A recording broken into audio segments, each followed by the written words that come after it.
the Jake Giffin Podcast. All right, Ryan Reichert, man, thanks for joining the Jake Giffin Podcast. It's a pleasure to have you come on and tell your story. I know you got a lot of cool things that you've experienced. You spent 23 years airborne, Ranger. You've done kind of 4 deployments. Is that right? Yeah. So thanks, Jake, so much. So excited to be here. Yeah, 4 deployments, 1 to Afghanistan, 1 to Iraq, and then 2 in Saudi Arabia. So it just about 4 years in the Middle East, which is enough time to know that you can't beat the good old US of A.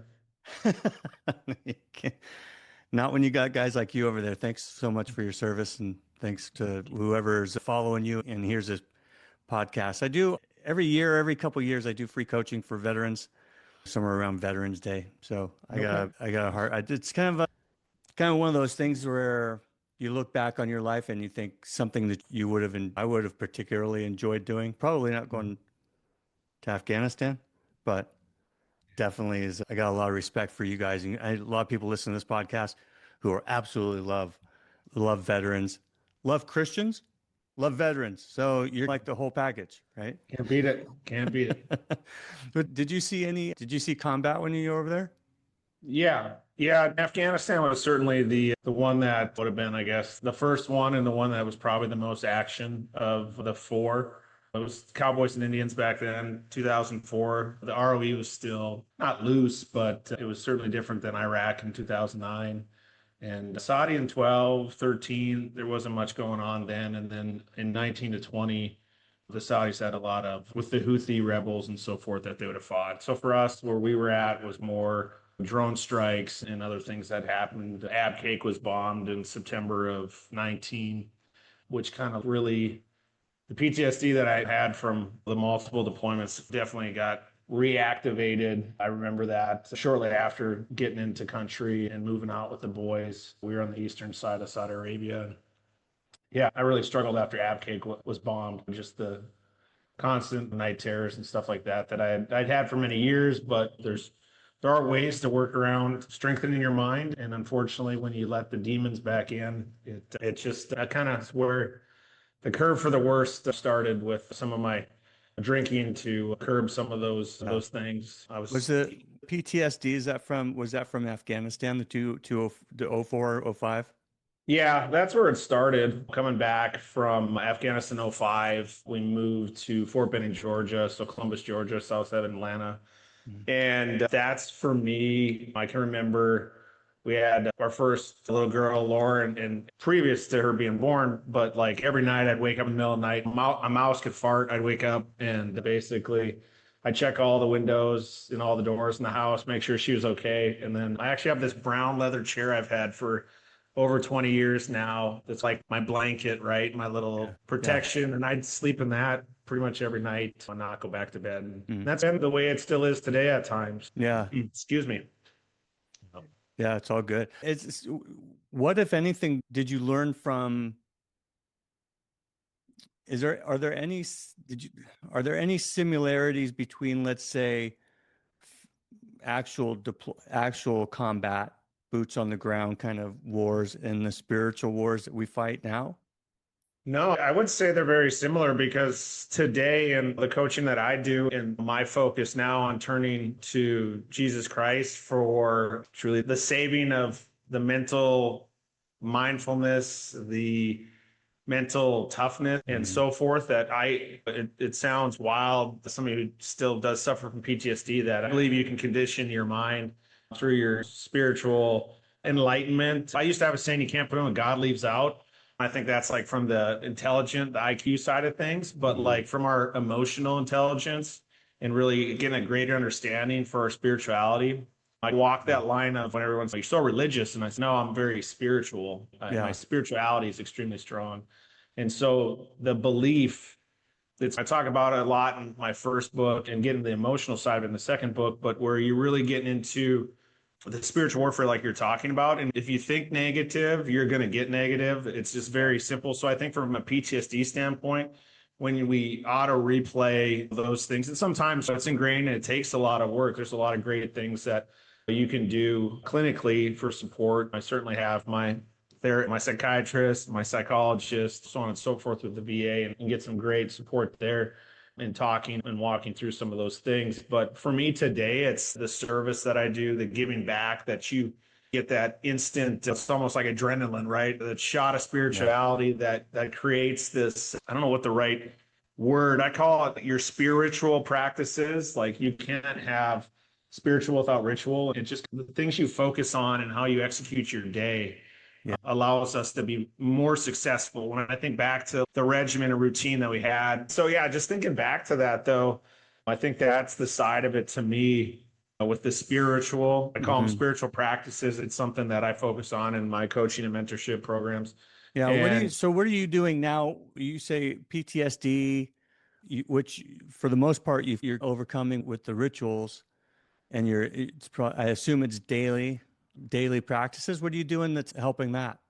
yeah, so let me grab it real quick here just because it's not lengthy, but there is a process, and I'll date myself here, putting on the old Clark Kent spectacles to read here.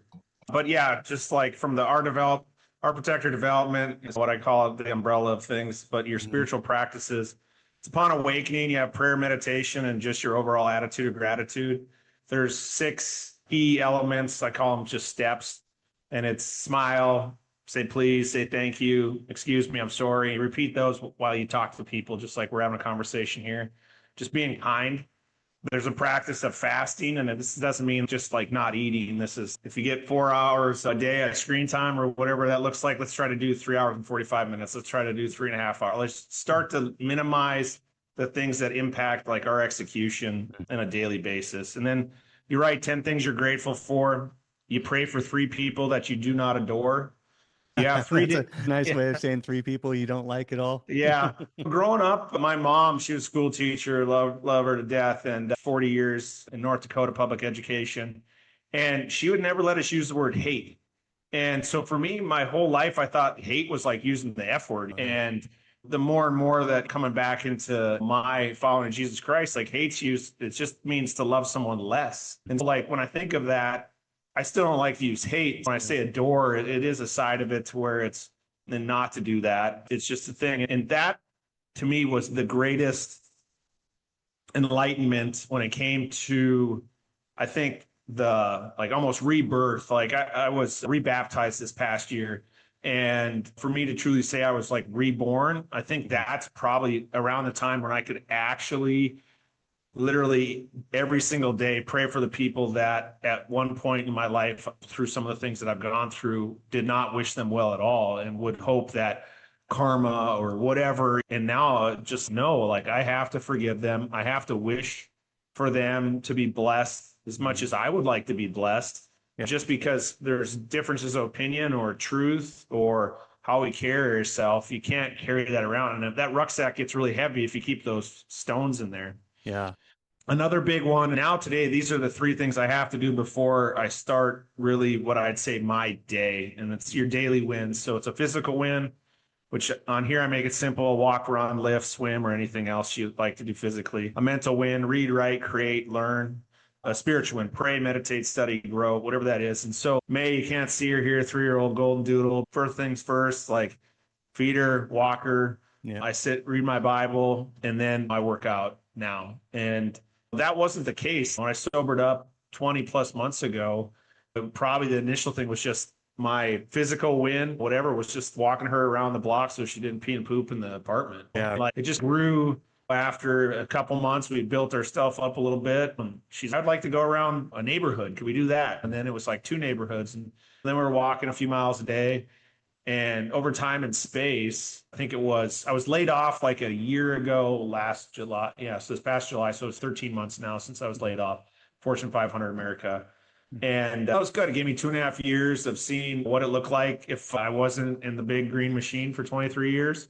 It was very, today, everything's enlightening today. It's either a lesson or a blessing. It was both, I do believe. I'm glad that it didn't last any longer, as I still have friends that work for that company or other Fortune 100 companies that it's not the same team, what I was used to for so long, and the routines. And so when I think about these daily wins, like If you're in a corporate setting, I think you should do this with your team. I think if you're working at whatever, the things you do as a cohort, as a group, whatever that looks like, you will be extremely successful if you can, one, do these individually, then take them into your family setting, if you can, and then take them into your professional setting. I just see that core bond. And sure, it's really easy, Ryan. You're in the military. We'd figure you'd get up early in the morning, you would work out, and then you'd go about your day.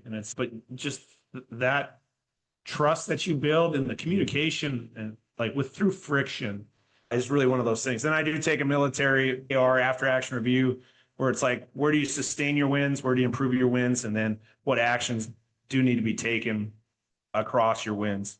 And then when it comes to the end of the day, it's the same. Before bed, you pray, meditate, you continue your attitude of gratitude, walk through your day a little bit. You reflect on how you did with your smiles, your pleases, your thank yous, excuse me's, I'm sorry. And then I am sorry. This is something I think I struggled with in life previously, was really breaking it down to have it in such a way where you would amend any wrong that you did. If it was, I think of today is something as simple as someone makes a statement, maybe I have a slight comeback, just that I'm having a rough day and I haven't been perfectly in how I'm operating. Perfect's not the word I'd like to use, but we'll just use it. And I'm like, man, I was rude to that person. And if I'm not with them, I'll reach out to them and say, hey, can we talk real quick? I just have something I need to discuss. And it's most of the time now I do it before I ever leave wherever, if it's at a meeting somewhere or it's whatever it may be. I'm like, I have to make this amend. But today now it goes for a lot of things. And a lot of times it's just where you allow Ryan to get in the way of things as opposed to allow God, Jesus Christ, or the Holy Spirit to just care for your life as opposed to me trying to control it. And my mantras used to be not today, Satan, not today, or not tonight, Satan, not tonight. And even when you were talking about just a minute ago, which I know will get cut out so people won't know about it, but we had to stop the recording for a minute because Jake had a fire truck or sirens going by. And to me, that's almost like Satan trying to stop what we're discussing because it's literally bringing light into the world. Because if there is light, there cannot be dark. And I truly believe that today, that especially when you get a couple of folks together, you're just multiplying that light. Yeah. And a few other mantras that I love is choose your hard. Like being married was hard, being divorced, definitely hard. Having two growing daughters and what that looks like and so forth is one where it's a lot different when there's two separate households. And it's just like being in shape or being overweight. Choose your hard. Those are both. They're both hard. Yeah. And then my new one now, and I get it from Ben Newman. He has the standard over feelings, but I use just discipline over feelings. And it's like example would be this morning, I call it 4 a.m. courage, but it was 4:45 when my alarm went off. I think it was set for 5:45 before I would have walked the dog, read my Bible, and went to Bible study.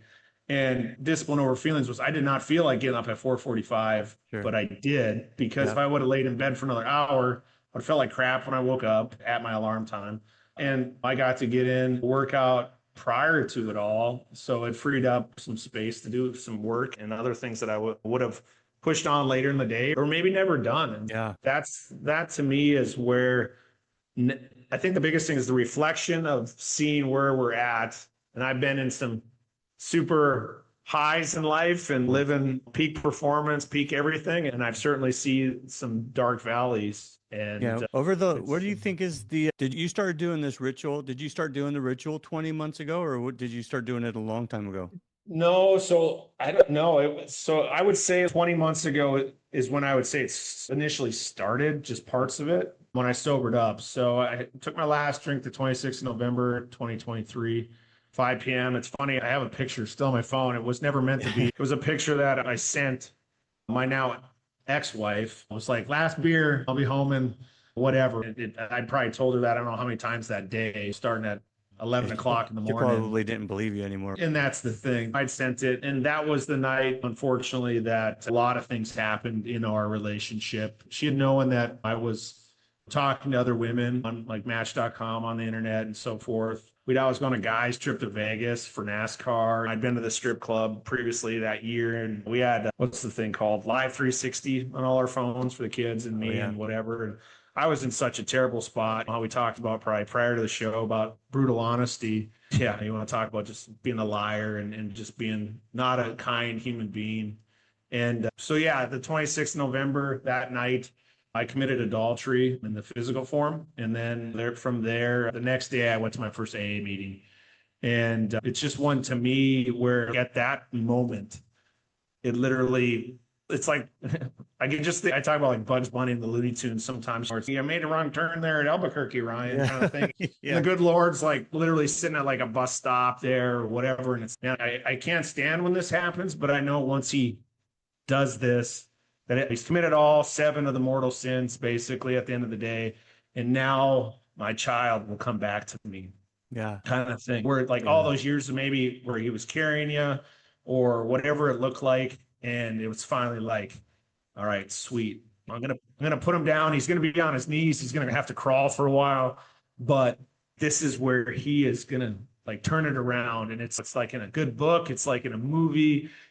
I love rock. I love Sylvester Stallone. I love Rocky. I love all his movies. And it's to me like it's when that happened, as tragic as it was and as terrible and what it destroyed in my actions, it's just one of those things that in it was like, okay, now, this block of clay, we can mold Ryan back into who he was, I was supposed to be. And maybe at times who I was in a previous life, but like I never told the truth 9.5 times out of 10. My dad, Vietnam veteran, entrepreneur, recovering alcoholic, and he's been sober for over 40 years. But I know as harsh as he was with me, and I know today it was, I was just wanting to see the best out of me, whatever he wasn't or couldn't or whatever it looked like. It's like, that's why I think the good Lord didn't give me a son, because I would have turned the screws to him too. I was going to mention, I know you have 2 daughters. It's which is a blessing, right? Having daughters is great. They're so great. I have a daughter. She's fantastic. But it's like, what would you do if you had a son? You're like, oh, I don't know. I'd rather have the daughter. Yeah, no, the girls are amazing. And it's really interesting when you take a step back, see if you just lead. Lauren's the oldest. She'll be a sophomore here at the University of Minnesota. Super proud of her. We have an okay relationship today. I got it. She's busy. She helps with the business or whatever every once in a while for me and stuff like that. But Annabelle, baby boo, I like to call her, she's a senior now, going to senior year of high school. And she unfortunately had to see a lot of the nasty towards the end leading up to sobering up there. And then the brutal honesty, unfortunately, the kids knew far too much of the story of what had happened and what had gone on and different things. And Annabelle and I were on again, off again the first year or so of the separation through the divorce process. And then about a year ago, it just changed. And she just was like, I see it today where it's his protection. The good Lord's like literally protecting both of us as we learn to emotionally mature and not hurt each other. I see her about once a quarter. There's a choir concert, or prom was the last time I saw her. So back in May. Yeah. And it was cool because she did take care of May. May was Annabelle's dog originally. Yeah. And to me, this is where I get emotional a lot, but this is one I'll try to choke it back a little bit. So where it's almost like May is like having Annabelle here, because May has Annabelle's just like her intestinal fortitude at such a young age. This kid could always debate with the teachers. She was like me.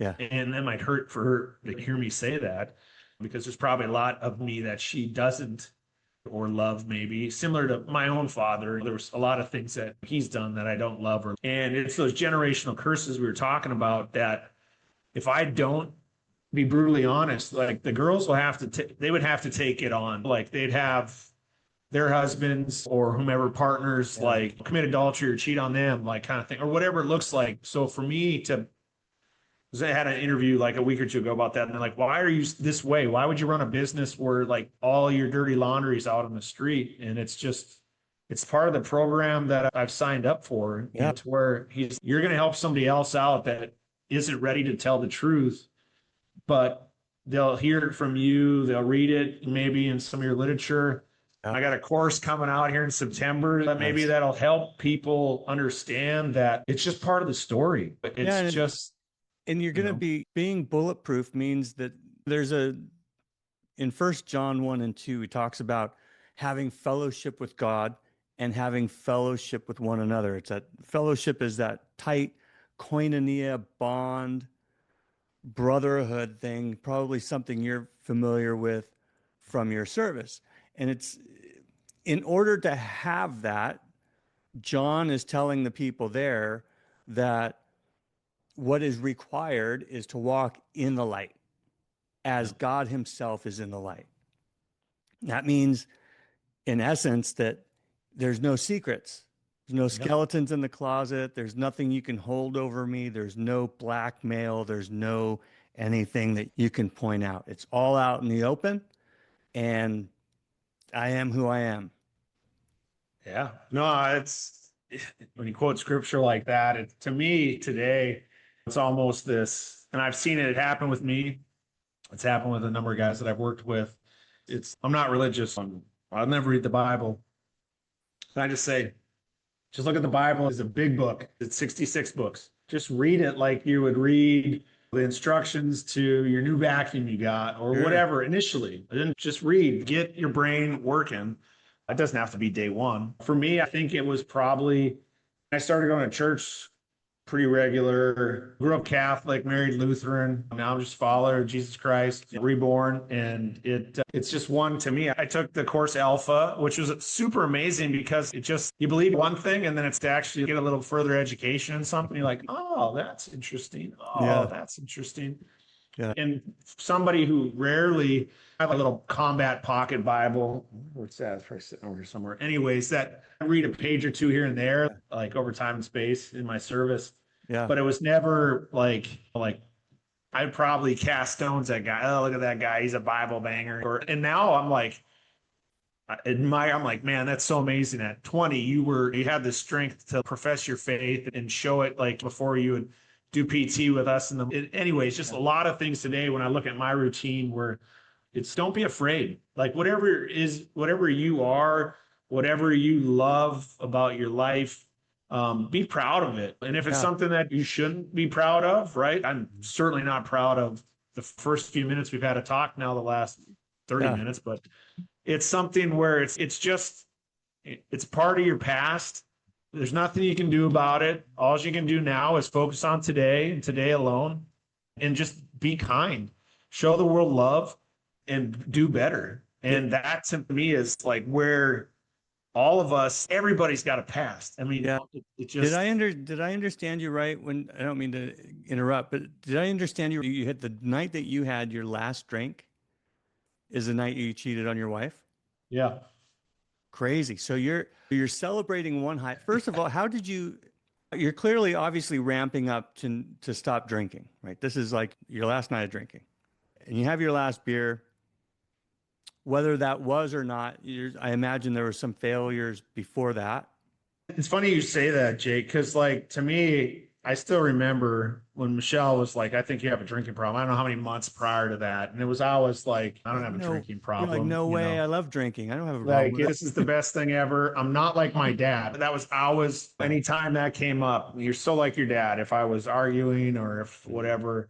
And to me, I just looked at it as such a terrible thing. It's like, I'm not like him. Like, I'm an officer and a gentleman. Doesn't sound like it if we review some of the talk that we just had. But belch and fart and all these things. And when I think about it, it's like my pride and my ego was so inflated that I didn't realize that it was the ultimate blessing to be just like my dad. And the greatest gift that I could ever be given was to have that sobriety when it did finally happen, and knowing that in the moment, I can only say it for today, and I can say it over the last 20 plus months, but that I have been sober, but plan is to make it till midnight when we've made it another day. And so with that, where it sounds terrible. I'm reading The Alter Ego Effect, Todd Herman's book, and I just think about it. I'm like, think about this, everybody out there listening.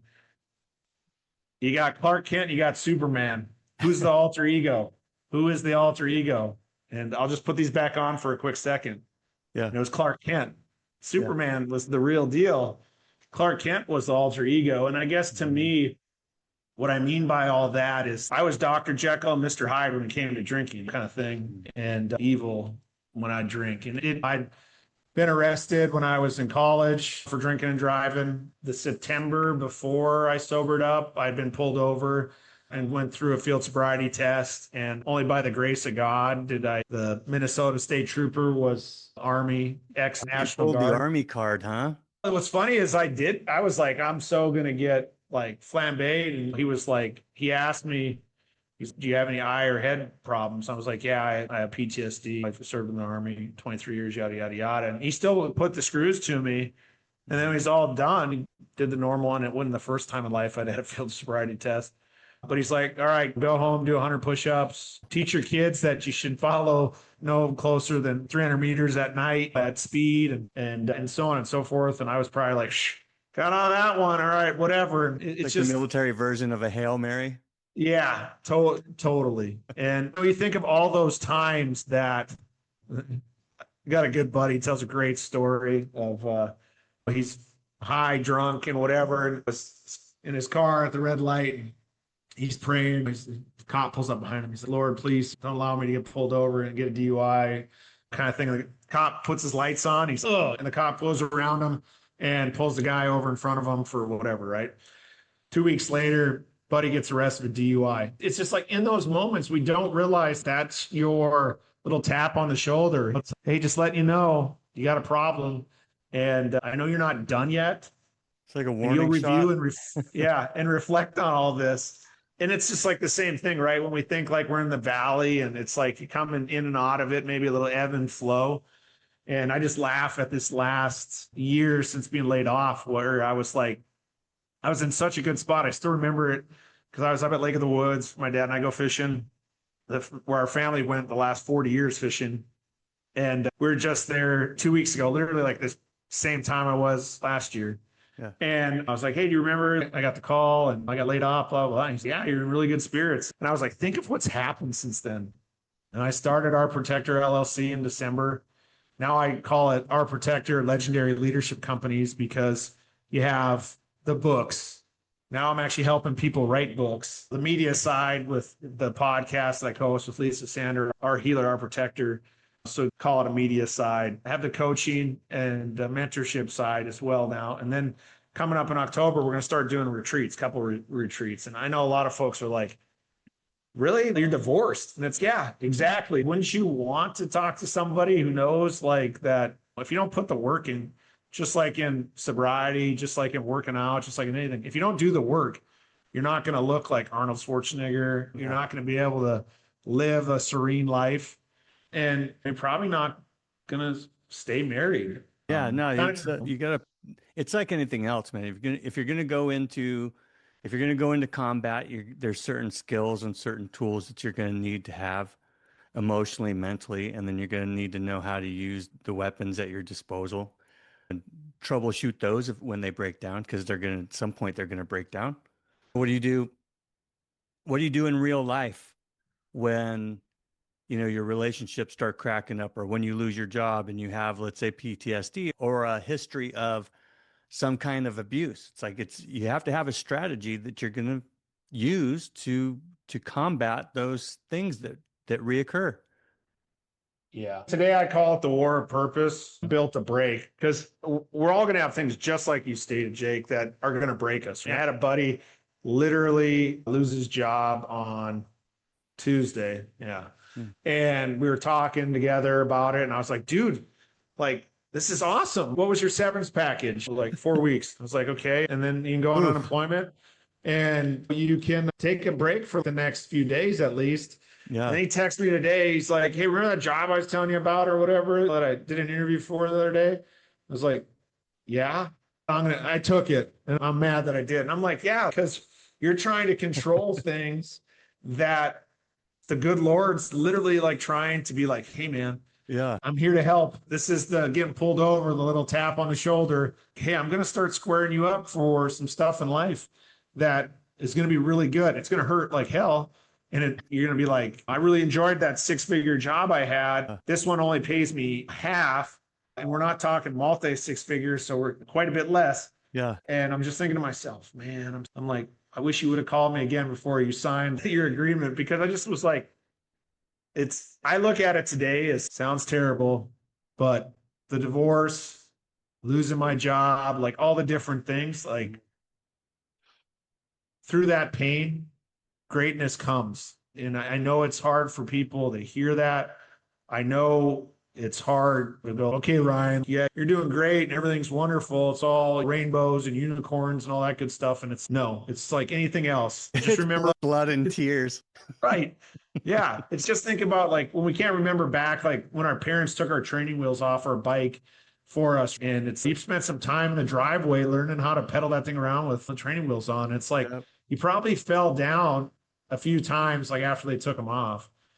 And the good Lord does that same thing. He's like, man, I can't stand it when I take the training wheels off for Ryan or for Jake or for whomever. They're going to fall. They're going to fall and they're going to fall. But sooner or later, when you put the reps in and you just know that you're not in control, like you are not in control. You think you are. Like I always thought that. I was like, yeah, it was me.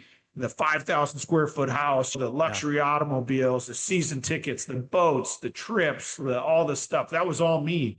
No. Yeah. That wasn't all me. No. That was all him. And the more you try to take credit for it, the more resistance there is. Yeah, exactly. And so now today, I literally just surrendered. And that's the coolest thing now is like hearing, like to be able to hear the guidance given in like I had no intention of writing the books that I've written. Yeah. I had no intention of creating the course that's being developed. I had no intention of turning the course into an application on your phone. I've had no intention of anything that's happened. Yeah, since I got laid off last time, none of this stuff. It's just like finally surrendering and just going, I will do what you want me to do. And if it's not for me, please remove it from my life. Yeah. And when you can finally surrender to that, ultimately, only then will you understand what the pain was for. Yeah. And you can't grow without it. It's impossible. No, there's no growth without pain. Yeah. That part is the dream. You're like, oh boy, I wish I could build character. I wish I could build a strong godly character without suffering. There's no such thing. Yeah. It's a Christian men who are having a hard time. Because I thought being a Christian was supposed to be easy. I thought his yoke was easy and his burden was light. And you're like, yeah, his yoke. The problem is we put on Jesus's yoke and then we decide we want to try to do stuff that Jesus doesn't want to do. And then we get mad because it's hard. Jesus is pulling us back going, hey, I don't want you doing that. You're like, yeah, but I want to do it. You're not getting the point, man. Did you put the yoke on or not? Yeah. We were actually just talking about that this morning. I don't know if I was afraid of the whole Bible study thing or if it was like, I don't know, judgment. I don't know what it was, but like today it's a lot of favorite days of the week. I think they all end in Y, but it's just one of those that you really just go, wow, you got a 25-year-old guy and up to an 80-year-old guy, and there's 40 of us, and break down into groups of 10 or whatever it looks like. Nice. And the amount of wisdom that you can just sit there and go, man, I love that. I don't know if I love that so much. That might have had a little bit of Ryan, whatever it is, right? If we put too much of us in it, as opposed to just reading the word and not getting a little overly, what is it trying to tell us? Just listen. Just listen. Yeah. And it's not hard. Just consider yourself dead. Don't make any provisions for the flesh to obey its lusts. Yeah. Oh my goodness. Yeah. That was my problem. I do believe the generational curse. There was plenty that you were carrying around, but like my dad carried that I got to take on. Like the good Lord's, the coolest thing about it is like my old man. Yeah. He sobered up and he hasn't had a drink in over 40 years. Problem was like he carried on sloth, gluttony, lust, and didn't give those away.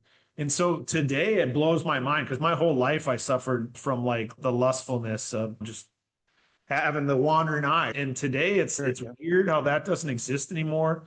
And even 20 months ago, cheating on your wife, 20 months later, you're steadfast. Yeah. It blows me away to think that in our obedience means you need to come. I literally publicly have to talk to Jake here. This isn't the first time. Say my deepest, darkest secrets. That's what you got to do to not have to carry that around anymore. That's how heavy it is. Yeah. And there's so many times that I don't. It's interesting to come on a show. I loved it because you asked, they're like, is there anything that we can't? And I'm like, no. So I'm like, sweet. I'm not going to hold back. Like I was on a woman's one like a month ago, and about 40 minutes in, she's like, Ryan, just tell me what was the. Finally, I'm like, okay, I got to come be brutally honest, but I didn't want to because I was afraid of all these women, like basically a 90% all women audience. And because that sounds terrible, but today I don't want to be an asshole. In a previous life, I was absolutely that asshole. And to me, that's what I get at with those 6 steps and those actions with smile, saying please, saying thank you, saying excuse me, I'm sorry, and doing it all over again, because that's how important it is. You have no idea what the other person that you come across walking on the streets going through. You have no idea, text, phone call, whatever. I just think of that today, like knowing what I've been through in my life. And I used to never have peace. Like I'd be so upset at people. Like they'd be complaining about how cold their ice cream was or whatever. And I just want to strangle them.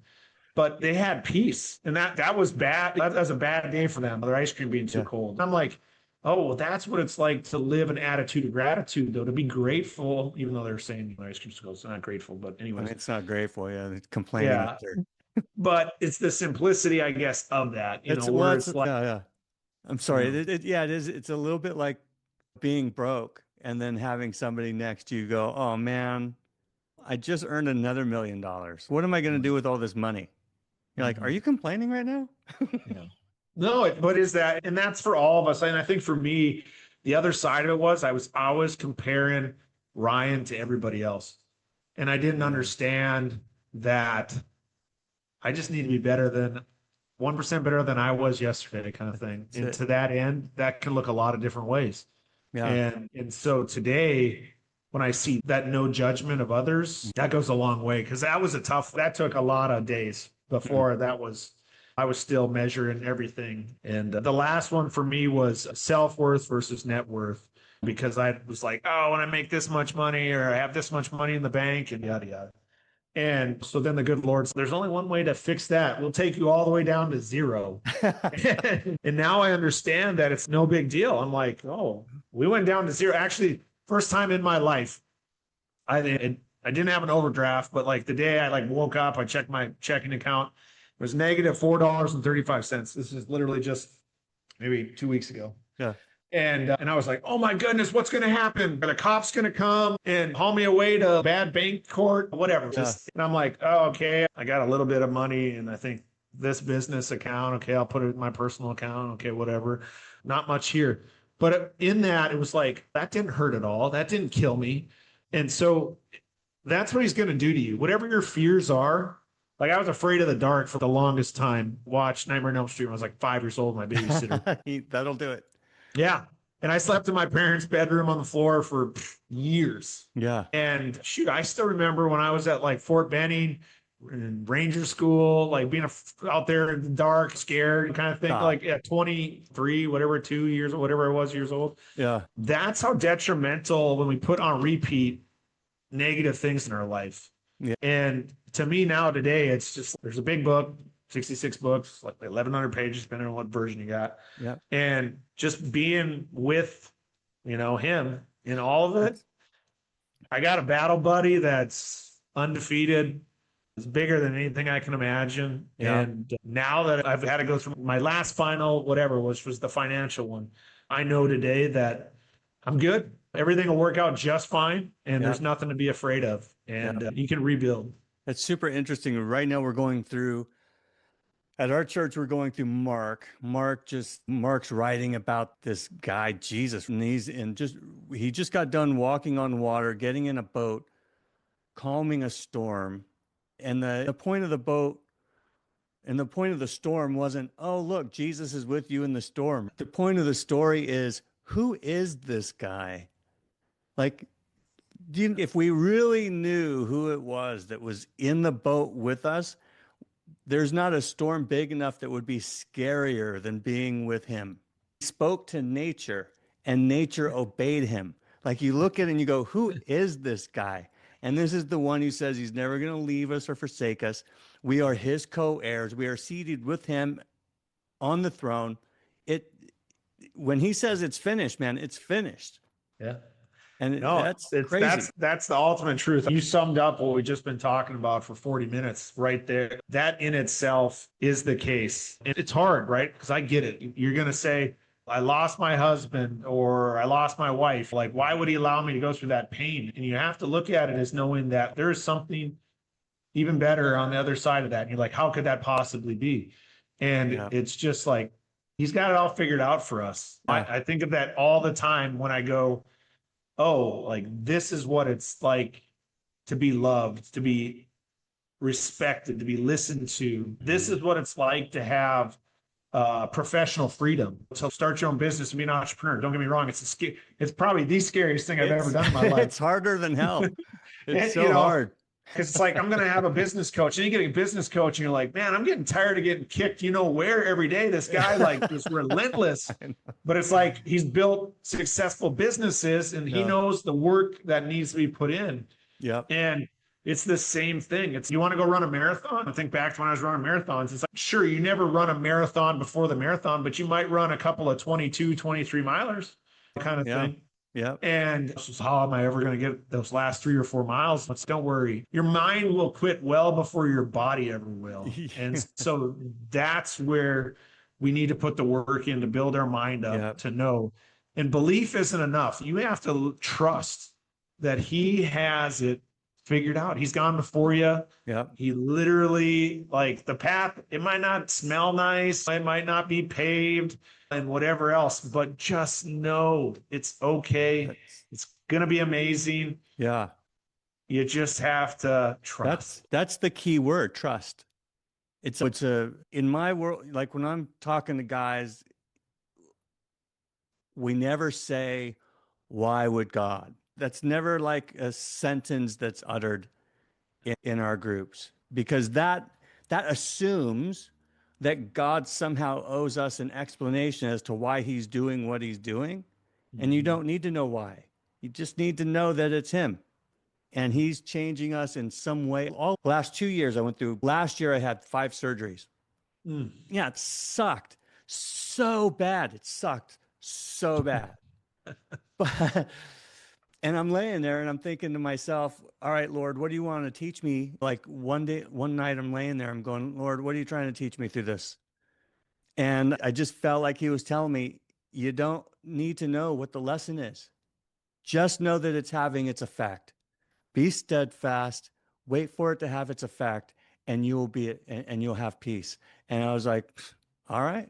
And that's, No, I mean, I know exactly where you're coming from with that. As I reflected on my life over the years and injuries and surgeries, and a lot of time it was just the quick, for me, when I reflect on when they did happen, it was humility to be like, dude, like your pride and your ego so big. If I didn't do this to you, you can't fathom what would have happened, kind of thing. Yeah. And, I just think all the time that, like, just think about telling the story about that highway patrol and left me off. Like, how many times did I drink and drive?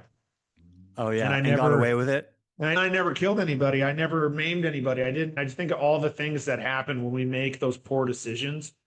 And today I always just lose my mind when it's the Uber's like $100 or whatever. I'm thinking to myself, what would it be like if you killed somebody? What if it would be like if you injured somebody? What you would have loved to pay that $100. Yeah, you would have paid that 1,000 times over. And I just, I say it, 2 ears, one mouth. I still allow stupid to fall out of this thing because I don't pause.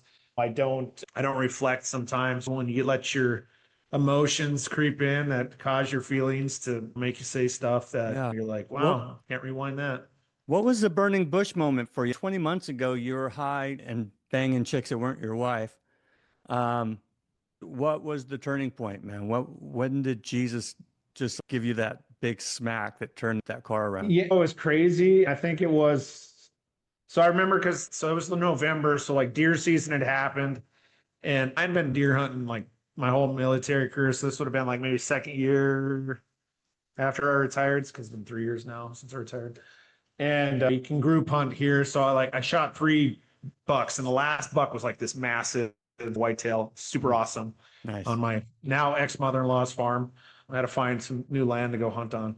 But it like awakened this beast inside of me that then that's like when I got on Match.com and needed to fulfill whatever I felt that I was lacking, which is all BS and so on and so forth. And like I said, it was just in that moment.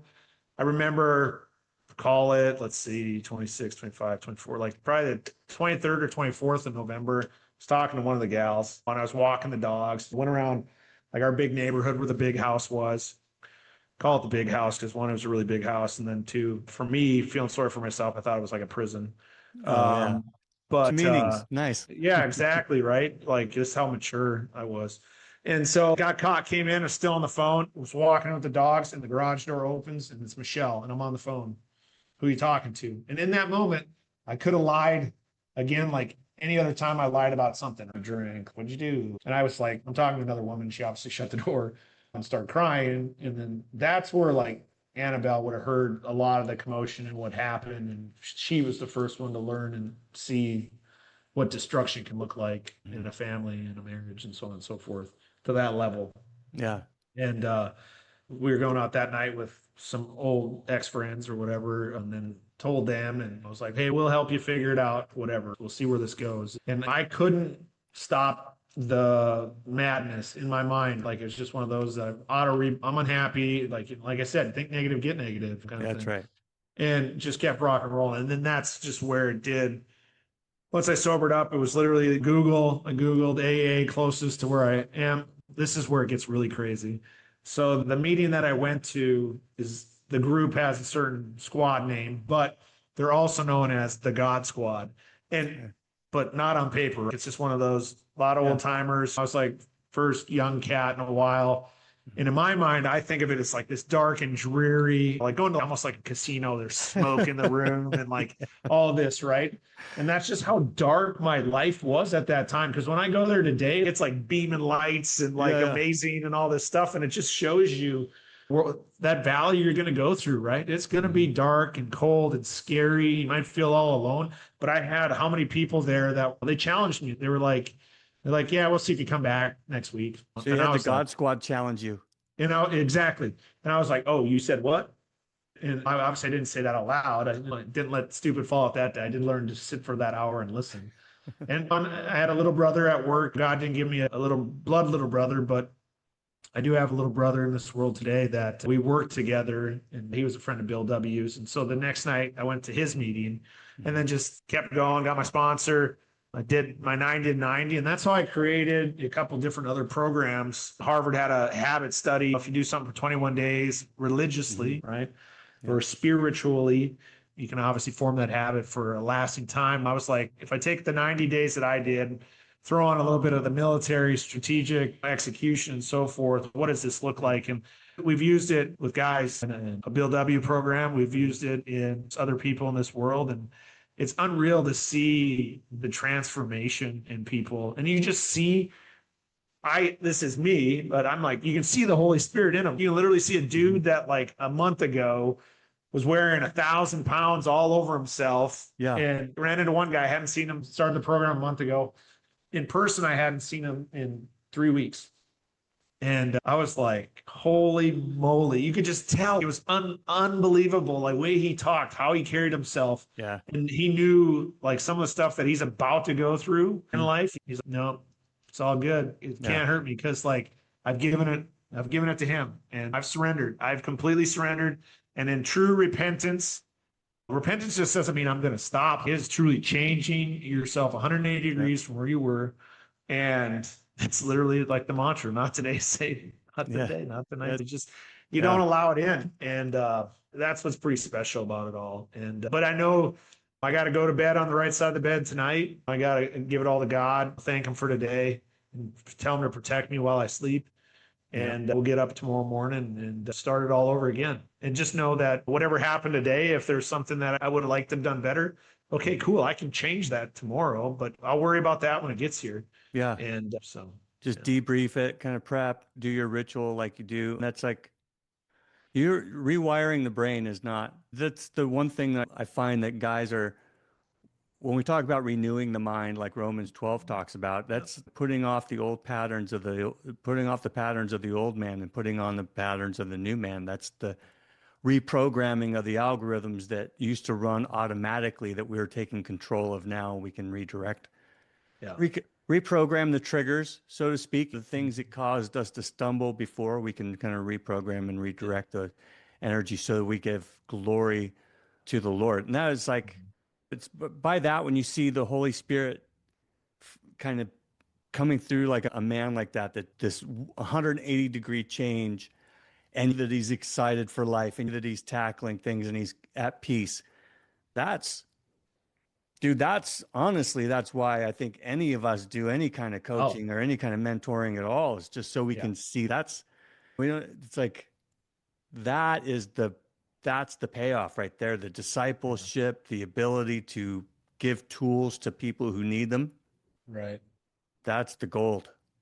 It's definitely, to me, that side of it where it's the greatest gift is to see life breathe back into someone, knowing that whatever their greatest fears were, like how that can debilitate someone, and to know though that it's he knows how strong we are. It's just, are we going to do the work? Are we going to pull ourselves out of it? Sure. Well, that's why you have people like you and I that'll jump in the pit with you, and we'll hang out and we'll give you the tools. And from there, know that it can only get better if it's bad. And what's the saying? You have the unknown heaven versus the known hell, right? Like, humans love comfort. Just think about any single thing. As I sit here with the AC cranked, I got a sweatshirt on. It's 90 degrees outside, right? So it's that's one side of it. And then eating, and we got our Tempur-Pedic bed. We have this, that, the other thing. Yeah, we're human. We're going to try to make it as comfortable as possible. And just a little bit of friction can stir up something that could be so amazing. So. Yeah, that's a fact. Ryan, thanks, man. I know our guys are going to be encouraged listening to your story. We're definitely on this show looking forward to seeing what the Lord does with you and your work in coaching and in your consulting. What's the name of that company again that you built? Yeah, so the biggest one Our Protector Development. So you can check us out on ourprotectordevelopment.com. And from there, it'll take you to the books. It'll take you to coaching. It'll take you to the podcast with Lisa Sander and myself, Our Healer, Our Protector. Yeah, the books are out there. Let's see here. So God Only Knows the Devil Comes to You. First one, you can get it anywhere online. The Icarus Effect, you would have to hit me up right now to get an author copy. Will be released on all platforms 30 September. And we'll keep everybody posted on the course and the app when they come out. And it's exciting. So thank you, Jake, so much. They'll want to follow you on social and everything to make sure that they get updated on all the happenings at Our Protector. Where can they find you? Yeah, two sides. I think I'm on every platform now today. Somebody who was never on social media, but it's either Ryan T. Reichert, Facebook and so forth, or Army RT 1978, like Instagram, TikTok, and X or whatever it is. I think all your links are at the bottom of your webpage to ourprotectordevelopment.com. Yep. And that'll open to just about everything. Let's see. Let's test it. Our Healer, Our Protector. Yep. Let's your see. YouTube channel. That's okay. That's positive then. Yeah, it opens. So they can find all the links there at the bottom of the page. So that's exciting. We look forward to seeing what the Lord does with you in the future. If you enjoyed this show, make sure to subscribe and leave a review. For more information about Jake, log on to jakegiffin.com and find him on all social media platforms. Until next time, peace and power be yours.